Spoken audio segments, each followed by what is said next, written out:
Muy bien, pues empiezo, ¿no? Buenas tardes, gracias por su asistencia. Hay buenas gente. El día de hoy pues tengo el gusto de presentarles al doctor Marco Antonio Martínez, quien está realizando una estancia postdoctoral en el laboratorio del doctor Mayo Villagrán. Él es físico egresado de la Facultad de Ciencias, asimismo obtuvo su maestría en física de plasmas dentro del posgrado de Ciencias Físicas, ambos en UNAM, y después realizó su doctorado en física de plasmas y fusión nuclear en la Universidad Carlos III de Madrid, doctorándose en el año 2017. Supongo que desde entonces estás acá realizando, o poco después, ¿no? Un poco después, sí. Realizando tu postdoctorado. Pues su área de interés pues son física de plasmas, algo de por lo que veo es de fusión nuclear, sí. Y hoy nos va a platicar de la experiencia que tuvo en su estancia doctoral en España, trabajando con los equipos del Laboratorio Nacional de Fusión de España, ¿cierto? Bueno, pues le doy la bienvenida al doctor Marco Antonio Martínez. Buenas tardes a todos. Sí, voy a dar una breve semblanza de lo que hice en el doctorado y voy a terminar con el trabajo que estamos haciendo aquí en el postdoctorado en el laboratorio de fotofísica. Entonces este va a ser más el inicio de mi presentación. Voy a hablar brevemente de lo que es la fusión nuclear, la motivación de por qué se tienen que estudiar iones rápidos o iones supratérmicos. También voy a dar el concepto de estos iones, los detectores de iones rápidos que se desarrollaron en este laboratorio de fusión para poder estudiar los resultados de dos tipos de configuraciones, de esto hablaré más tarde, y las líneas abiertas a futuro, incluyendo lo que se está realizando de postdoc aquí en el ICAT. Bueno, ¿qué es la fusión nuclear? La fusión nuclear es un proceso por todos conocidos que desarrolla nuestro Sol para generar energía, en el cual utiliza átomos ligeros de hidrógeno, los cuales los une y uno genera más energía debido a energía cinética y neutrones. Hay una diferencia enorme entre la fusión y la fisión, como todo el mundo conoce. No voy a ahondar mucho en estos temas, ya aquí todos conocen estos temas. Se espera que una vez que uno tenga las reacciones de fusión controlada aquí en la Tierra pueda generar alrededor de 500 megawatts, mientras que aquí como un ejemplo pongo la Laguna Verde, que genera alrededor de 1640 megawatts. ¿Cuál es la diferencia entre 500 megawatts y 1640? La diferencia es que el material radioactivo que necesita Laguna Verde a lo largo de un año es escaso y es muy caro. Para generar estos 500 megawatts solamente necesita 1 litro de agua. Esa es la única diferencia. El combustible barato solamente son átomos de hidrógeno que no encuentran en el agua, sistemas intrínsecamente seguros, no se necesitan cadenas de reacción como la fisión nuclear, únicamente necesita solamente un sistema de calentamiento externo para poder generar estas cadenas, estas reacciones de fusión. Voy a entrar un poco más de detalle ahora adelante.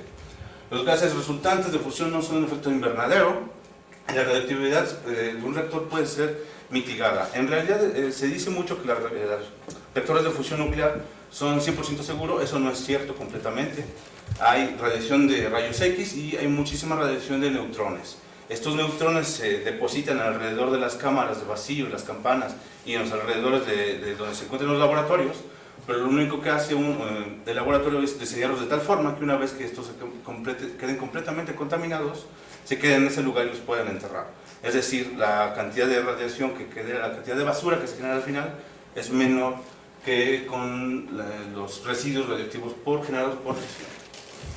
Ahora bien, ¿cómo contener la energía de una estrella en la Tierra? Es decir, ¿cómo generamos? Nosotros sabemos que el Sol es imposible, una de sus mayores la razón principal por la cual estos fenómenos se llevan a cabo es la gravedad. Aquí nosotros no podemos generar gravedad para poder contener estas reacciones. Entonces necesitamos idear otra forma para poder contenerlas. Se diseñaron este tipo de máquinas que se llaman tokamaks, que es confinamiento magnético. La forma en la que funcionan estas es como una dona, en la cual se genera un campo magnético a lo largo de esta dona, en el campo toroidal. Funciona exactamente dentro, en esta parte amarilla que ustedes ven, es el gas, que usualmente es hidrógeno. Aquí adentro hay un transformador secundario, un primario y secundario, que genera una corriente alterna. Al generar una corriente alterna, por inducción se genera una corriente en el plasma, que uno puede calentar el plasma, y debido a estas bobinas que se encuentran en esta posición, se genera un campo magnético toroidal, de tal forma que atrapa estas partículas cargadas. Entonces se encuentran todo lo que ven ustedes de color rojo, amarillo, son las bobinas para poder confinar el plasma, el gas caliente, y que se encuentra dando vueltas. Usualmente, ¿cómo funciona esto? Antes de empezar, uno da un pequeño breakdown, un pequeño pulso eléctrico con muy alta potencia, de un periodo muy corto de tiempo, genera una pequeña ionización, y entonces esta corriente alterna se empiezan a generar estos electrones de cascada, empieza a ionizar el gas restante hasta generar un plasma. Ok, ese es un proceso muy sencillo de cómo se genera este plasma dentro de estas máquinas. Estas máquinas usualmente tienen esta apariencia por dentro. Ustedes ven aquí la dona, aquí ven una persona. ¿Y cómo se ve esto? Veamos. Este es un video de cómo, en tiempo real, de cómo se ve este plasma. No sé si alcanzan a ver aquí partes más brillantes. Es como cuando este gas caliente está golpeando las paredes del plasma. En este caso particular está pegando en la parte de abajo. Eso es a propósito. Debido a que es mucha energía que no se puede contener todavía de forma eficiente con los campos magnéticos, estas partículas se van a escapar de forma inherente, así, completamente. Lo que uno intenta es entonces controlarlas y hacer que se escapen hacia un lugar controlado. En este caso usualmente es hacia abajo. Entonces por eso siempre se va a ver que brilla más en la parte de abajo. En la parte de aquí ustedes ven esta cámara está hecha de tungsteno, mientras que la parte de abajo está hecha de grafito, de tal forma que toda esa radiación extra pueda contenerlo. Bueno, este es uno de los laboratorios más grandes en este momento, en la actualidad, que se encuentra el JET, que se encuentra en Inglaterra. Pero no es suficiente. Resulta que uno de los problemas más graves para la fusión es el tamaño. A pesar de que esta cosa es muy grande, y los reactores inicialmente empezaron con cosas muy pequeñas, no es suficiente. Entonces ha habido esfuerzos para poder llevarlos a escalas más grandes, como ese es el caso de ITER, que se encuentra en fabricación de Cadarache. El proceso de este reactor empezó en 1985, la gestión y todo lo que es logística. En el año 2000 se dio el primer presupuesto, iba a estar construido para el 2016, pero ya llegó un retraso de 9 años. Entonces espera que para el 2025 esté funcionando. Y para que vean las dimensiones de este tamaño, la persona, no sé si la alcanzan a ver, está aquí. Es una cosita muy pequeñita. México no está, es un proyecto internacional, México no se encuentra dentro de este proyecto, no porque no tenga dinero, sino que todos los países que son miembros de este proyecto tienen que dar un aporte, no en dinero, sino en tecnología, ¿no? Entonces, por ejemplo, hay ciertas bobinas que son superconductoras, que son básicamente cristales gigantes, que solamente los puede generar Rusia o Estados Unidos, y México no tiene esa tecnología. Bueno, esta es una forma de hacerlo, llevarlo a escalas muy grandes. Hay otra forma de hacerlo, y esto es pasando de un sistema como de la dona que les acabo de mostrar a una dona completamente torcida. Esto es de pasar de un tokamak a un accelerator. Este es el tipo de reactores en el que yo estuve trabajando, en el que tienen en España. ¿Cuál es la diferencia entre esta y esta de aquí? Además de la geometría, que queda claro que este es un sistema en 2 dimensiones, porque tiene una simetría toroidal, y este es completamente un sistema en 3 dimensiones.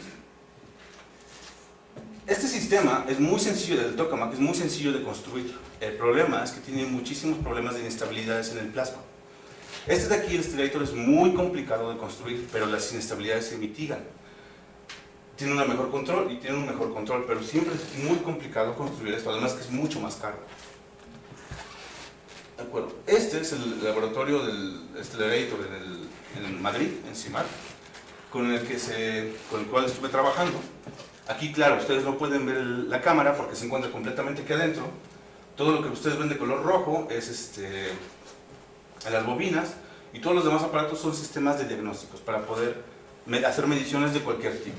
El tamaño, bueno, aquí hay una persona para que tengan una idea más o menos de qué tamaño es. ¿De acuerdo?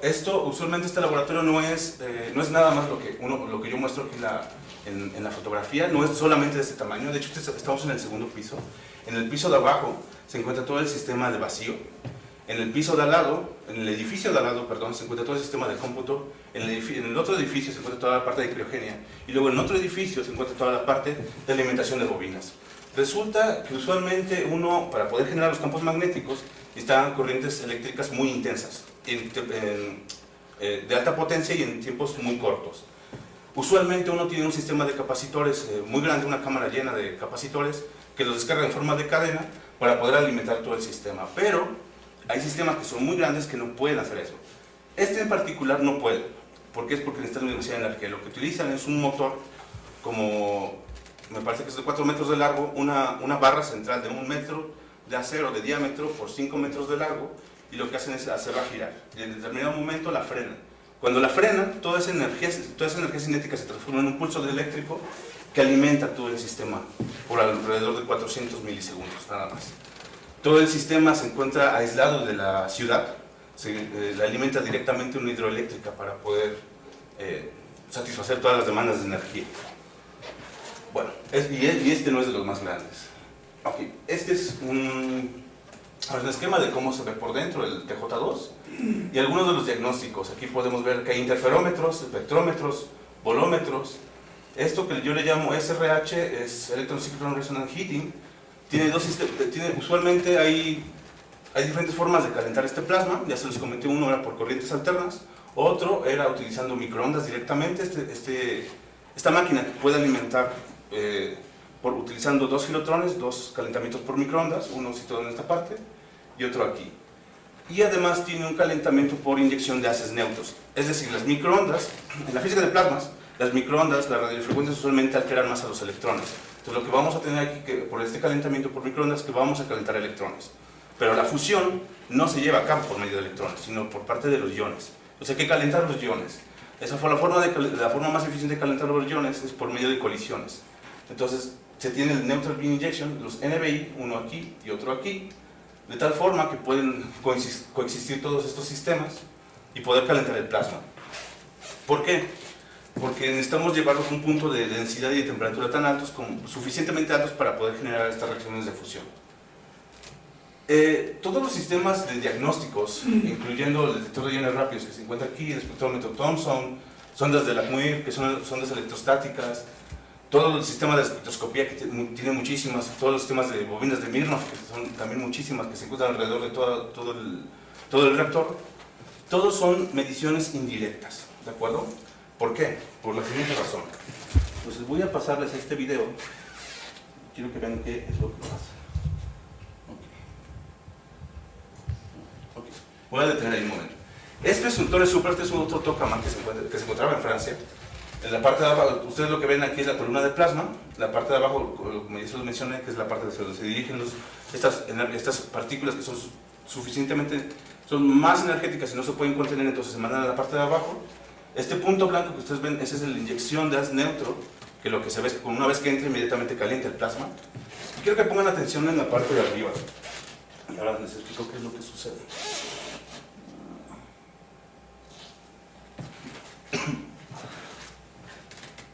Unos chispazos.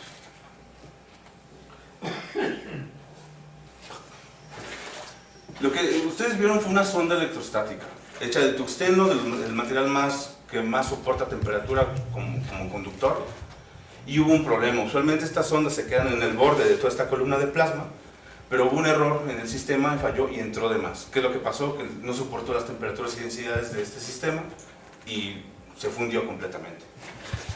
Ese es un problema. ¿Por qué? Porque entonces significa que no podemos estudiar el plasma desde dentro. No podemos saber cómo son los perfiles de temperatura, los perfiles de densidad, saber de qué forma está organizado, si es que se organizan las partículas o no dentro. Todo se tiene que hacer de forma indirecta. Entonces, lo cual es un problema real en este campo. Okay.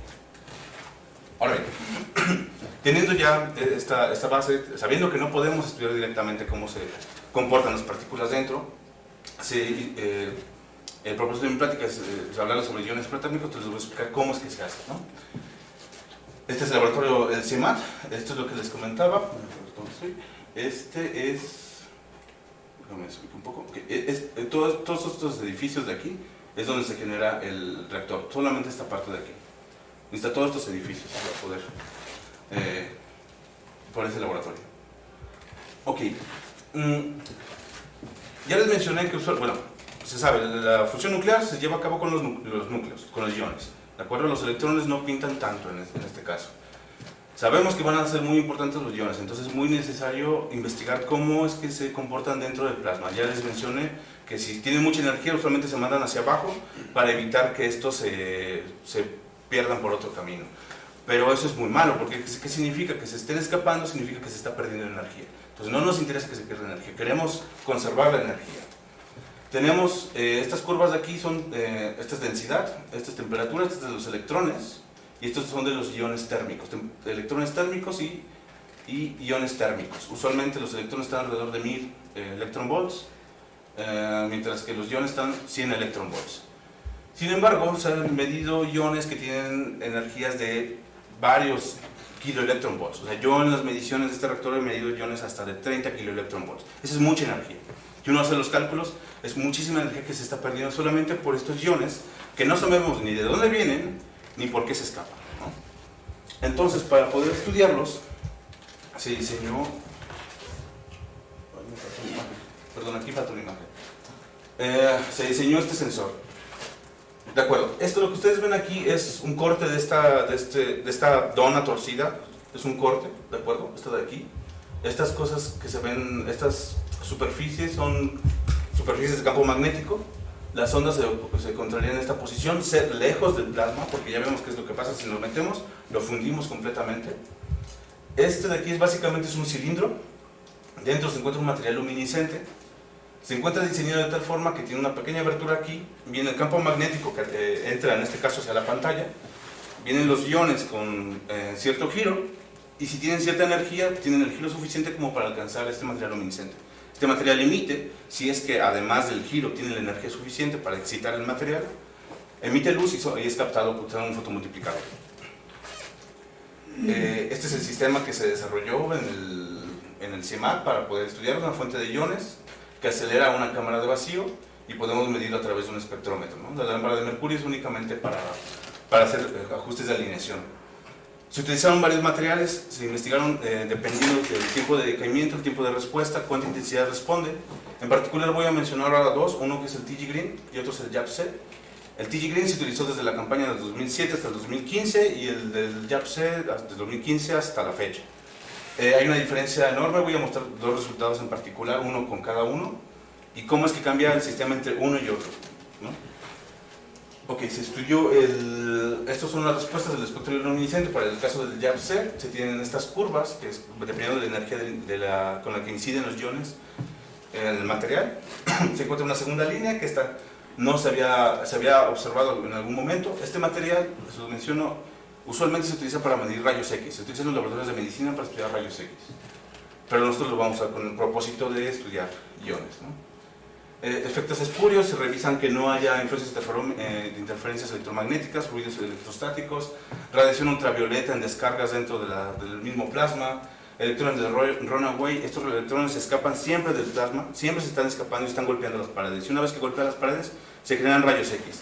Estos rayos X pueden alterar, de hecho alteran toda la electrónica que está alrededor, toda la electrónica, y es por eso que la mayoría utilizamos puras fibras ópticas para poder mediciones. No podemos hacer una medición directa dentro del plasma porque todo el ruido que está ahí opaca las mediciones directamente.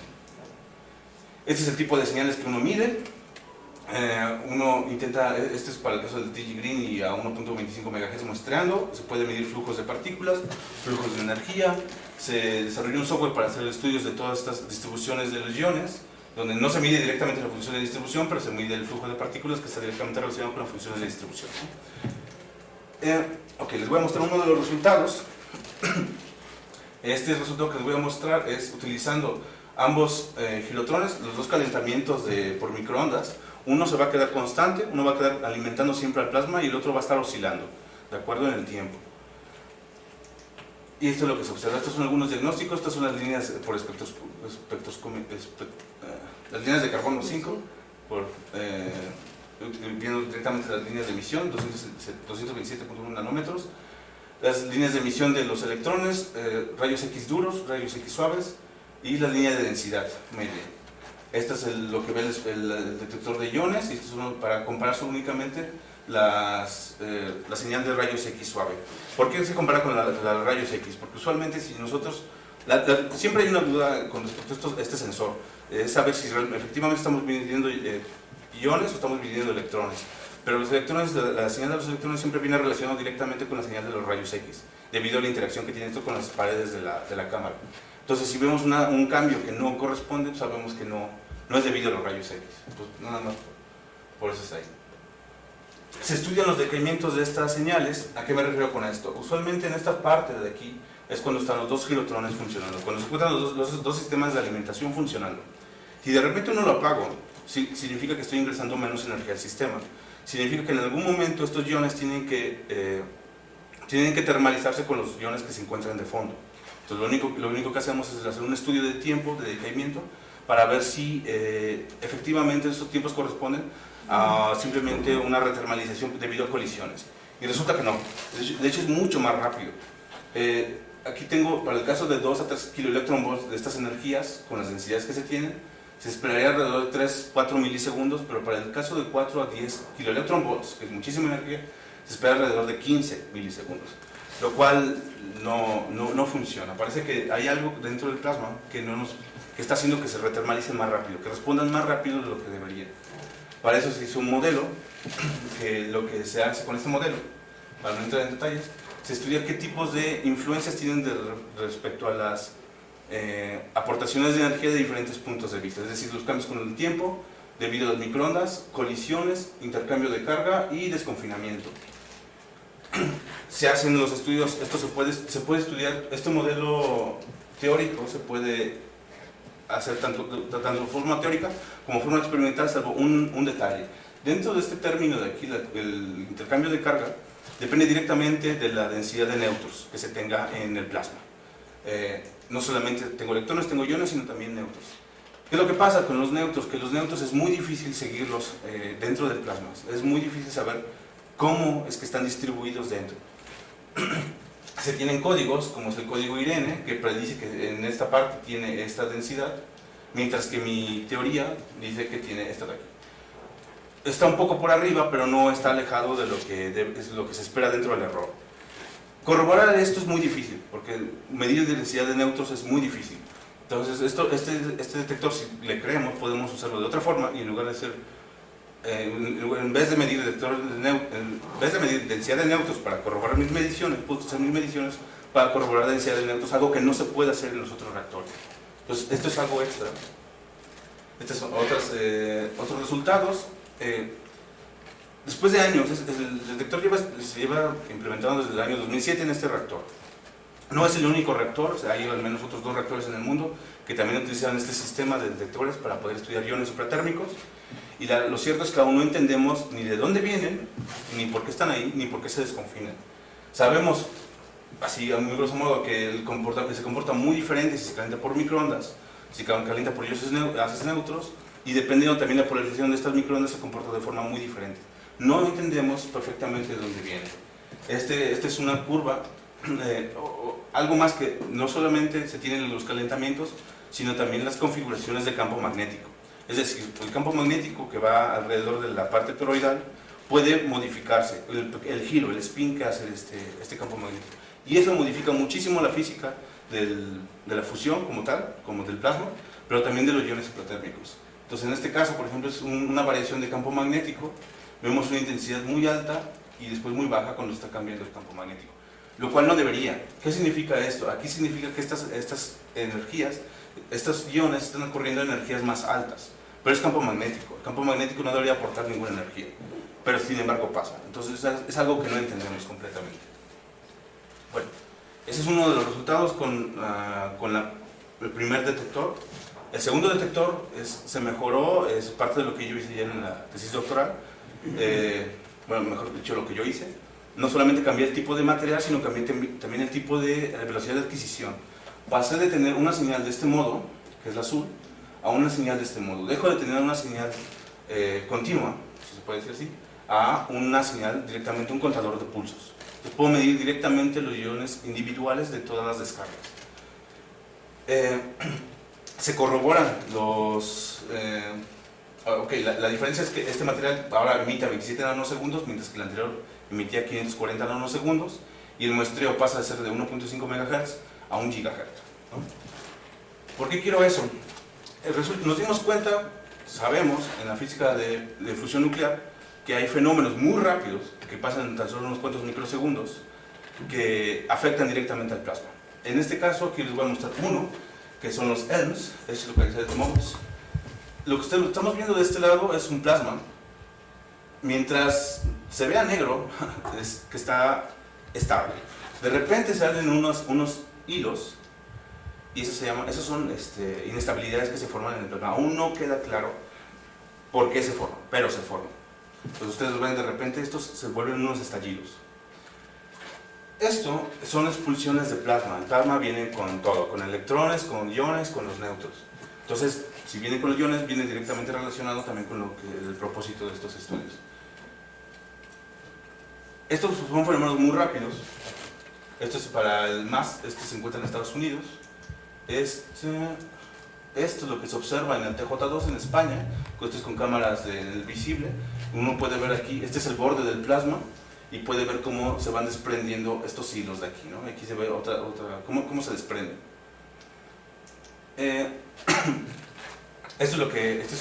Ahora les voy a mostrar qué es lo que ve mi sonda. Entonces, inicialmente uno empieza con un plasma, calentándolo por microondas, que es esta parte de aquí, y después inmediatamente cambia a calentamiento por iones, por haces neutros. Entonces, aquí se ven algunas señales, cómo se incrementan inmediatamente, la señal del detector, cómo aumenta también, las temperaturas de los iones, cómo aumenta. Aparecen especies que antes no había. Antes, por ejemplo, con microondas se podía ver hasta 10 kiloelectronvolts, pero ahora aparecen especies de hasta 30 kiloelectronvolts, y los flujos de energía también aumentan muchísimo. Usualmente hay una técnica muy reconocida para poder medir estos filamentos, que son variaciones en el campo magnético. Uno utiliza las bobinas de Mirnov para ver estas variaciones, ¿no? Esto de aquí lo que vemos es un espectrograma de una de las bobinas de Mirnov, y lo que vemos abajo es un espectrograma del detector de iones rápidos.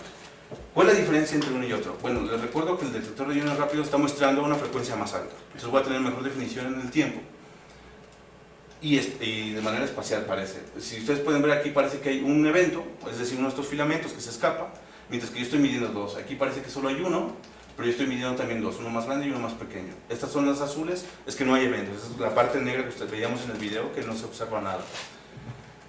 No solo eso, sino que si ustedes observan las frecuencias, está alrededor de los 40 kHz, con las frecuencias con las que aparecen estos eventos, mientras que esta alcanza a medir frecuencias hasta de 100 kHz. ¿Qué significa que la frecuencia sea más alta? Significa que está viendo cosas que están ocurriendo de forma periódica dentro de estos eventos. Y esto es lo que observamos, ¿no? Esto de aquí es como se ve la señal dentro de un periodo que no están estos filamentos.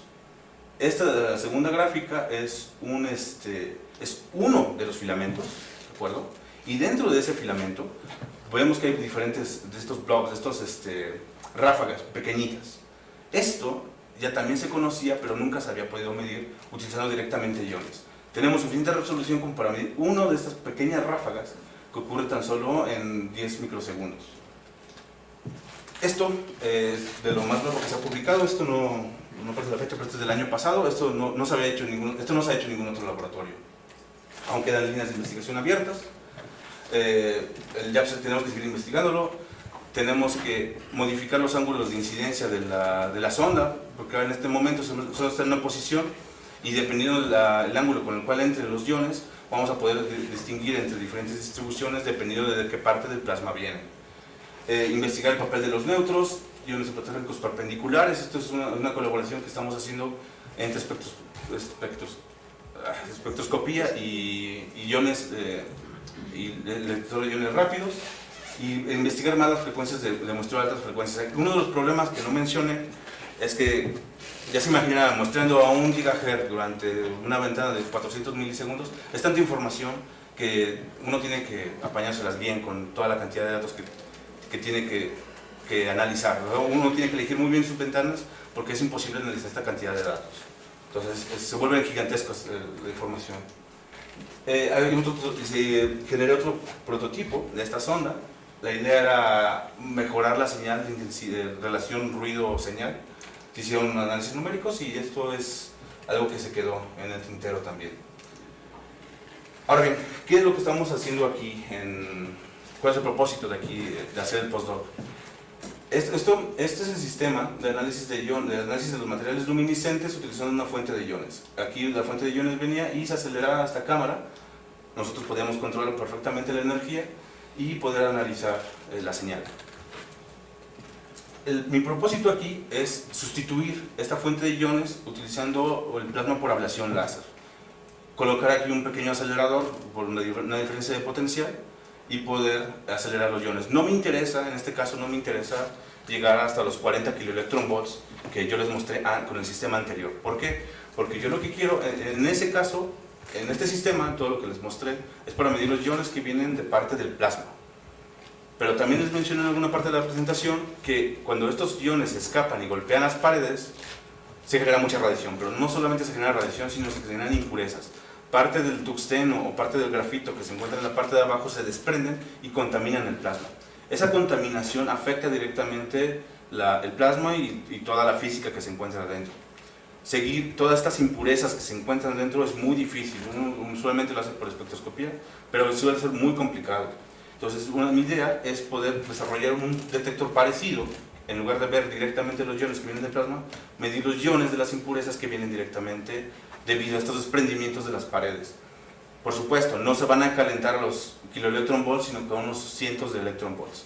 Entonces, la idea es sustituir aquí no solo la fuente de iones por la ablación láser, sino también usar materiales que usualmente se encuentran dentro de las cámaras de los reactores, como es tungsteno, grafito, litio, boro, y estudiar los espectros. Se está haciendo una colaboración con España porque estos materiales luminiscentes, ellos ya los tienen muy bien diseñados. Uno en específico, el del 2017, de hecho está prohibida su venta por razones militares, pero se puede tener una colaboración y podemos tener acceso a ese material, y así, eso es lo que...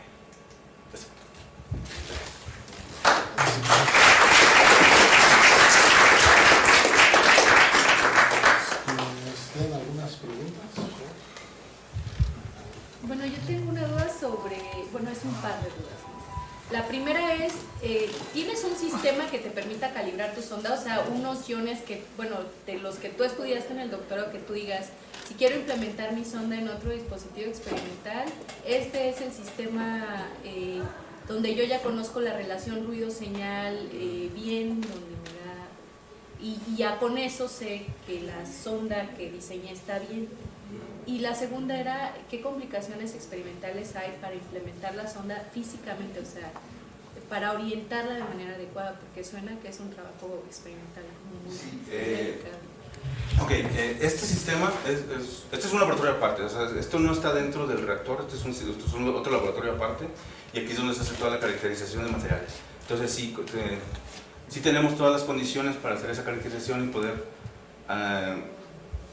estudiar un material, la sonda, y después ya ir a implementarlo dentro del reactor. Eso sí. Implementarlo ahora dentro del reactor, ese siempre es un problema muy, muy difícil, porque uno tiene que evitar, hay varios problemas. Uno es la parte de toda la radiación. Todas las conexiones tienen que ser completamente aisladas, fibras ópticas, hay que tener mucho cuidado con las tierras. Implementarlo dentro, mi idea ahora no... lo que quiero hacer aquí es solo el estudio. Ya como tal, diseñar la sonda, ese es completamente aparte, ese es otro trabajo muy, muy diferente. Esto aquí, la imagen que hace falta, no sé dónde esté, pero en realidad aquí solamente muestro esto, es un pequeño esquema, pero en realidad es mucho más complicado. Todo el sistema de movimiento tiene que estar diseñado de tal forma que sea compatible con el reactor, y no solamente las piezas, sino el tipo de materiales que se utilizan, para evitar también tipos de ruidos, las conexiones y demás. Yo lo que esperaba era era introducirlo hasta cierta parte dentro del reactor, de tal forma que solamente captara la parte que se desprende de las paredes. En esta sonda está viendo directamente la parte interna del plasma. Entonces, en este caso sería dirigirlo solamente que viera la parte de las paredes. O sea, una vez que se desprende de las paredes, se mete directo a la sonda. O sea, es la idea, pero en realidad no sé qué tan complicado sea porque nadie lo ha intentado. Entonces, porque no es sencillo tampoco. ¿Alguna otra pregunta? No me quedó claro cómo es la emisión de estos materiales, porque en algún momento mencionaste que había como una región asociada a los iones y otra región asociada a otro tipo de partículas. Es así, pues no tienes más en el espectro. Sí, es luminiscencia. Ok, y ese espectro, justo veo cómo disminuye la intensidad con la energía cinética de las partículas. ¿Esperas que los materiales sean suficientemente sensibles para la energía cinética de las partículas en plasmas de ablación? Esa es una de las razones por las cuales queremos acelerar. Usualmente estos tienen un umbral, este en particular tiene un umbral de 800 electron volts. O sea, por abrasión láser no se puede, pero no es el único material. En el caso del otro material es más susceptible a energías más bajas, pero no existen estudios alrededor de esas energías. Estamos hablando que usualmente uno utiliza estos materiales para detección de rayos X o muestras radioactivas, que estamos hablando de megaelectronvolts. Para el caso de cientos de electronvolts, kiloelectronvolts, no hay estudios, no hay literatura sobre eso. Entonces es parte del estudio que se tiene que hacer. Perdón, no me quedó muy claro qué es lo que vas a hacer acá. O sea, ¿vas a traer los materiales que estudiaste allá, que ya pasaron por el proceso y los vas a analizar por espectroscopía? Sí, pero en diferentes... exacto. Es la idea, es como... Sí, a ver. En principio sí, pero en diferentes intervalos de energía y utilizando iones diferentes.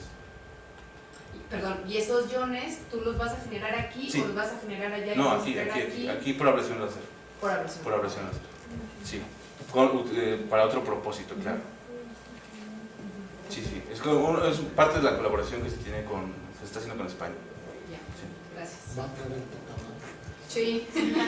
Sí, no, bueno, yo lo que me imaginaba es que a lo mejor allá iba a ser el proceso del material y te ibas a traer el resultado, pero pues eso es radiactivo, supongo. No, el proceso era hacer aquí, generar por abrasión láser, hacer el análisis aquí y diseñar la sonda.